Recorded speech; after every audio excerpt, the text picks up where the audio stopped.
Irrigation శాఖ కార్యాలయంలోని అన్ని గదుల్లో స్లాబ్ పెచ్చులు ఊడిపోయి కింద పడిపోవడంతో భవనం ఎప్పుడు కూలిపోతుందో తెలియని పరిస్థితి నెలకొంది. ఇరిగేషన్ శాఖ నూజివీడు డీఈ కార్యాలయాన్ని 2 ఏళ్ల క్రితం ఖాళీ చేశారు అధికారులు. డివిజన్ స్థాయి అధికారి 4 మండలాల అధికారులు ఉన్నప్పటికీ కుర్చీ వేసుకోవడానికి కార్యాలయం లేని సిచ్యువేషన్ నెలకొంది.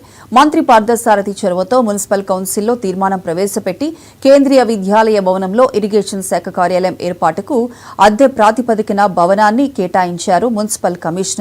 విద్యాలయం భవనాల్లో ఏ విధంగా ఇరిగేషన్ శాఖ కార్యాలయం ఏర్పాటుకు అనుమతి ఇచ్చారంటూ ఆందోళనకు దిగారు మాజీ ఎమ్మెల్యే మేకా వెంకట ప్రతాప్ అప్పారావు. మన 2 సచివాలయాలు పెట్టిన వాళ్ళతో బూతులు తింటున్నా నేను.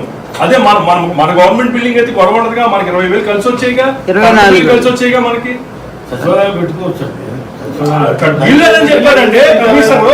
డైరెక్ట్ జీవో చూపించాడు నాకు. ఎడ్యుకేషన్ ఇన్స్టిట్యూట్ హైకోర్టు ఆర్డర్ అండి, high court order. Education institute transfer అయింది. హైకోర్టు ఆర్డర్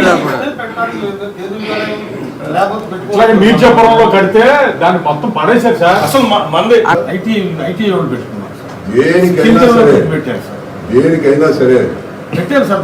స్కిల్ డెవలప్మెంట్ అయితే ఇంకా ఉండదు, అది పోతుంది. కేంద్రీయ విద్యాలయానికి దాంట్లో రాదు. మాజీ ఎమ్మెల్యే గారు ఉన్నాడు కదా అక్కడ, మినిస్టర్ గారు అక్కడికి వెళ్ళి ఒకసారి సార్ మేము ఇక్కడే ఉంటాము, మీరు తాళాలు వేయించేసి మన ఆఫీసులో పెట్టించండి. ఆ ఇద్దరిని ఖాళీ చేసి వెళ్ళిపోమని చెప్పండి. తాళాలు వేయాలి. ఇప్పుడు తాళాలు వేసి చెప్పండి. నాకు ఇంకో అవకాశం వస్తే చెప్తాను.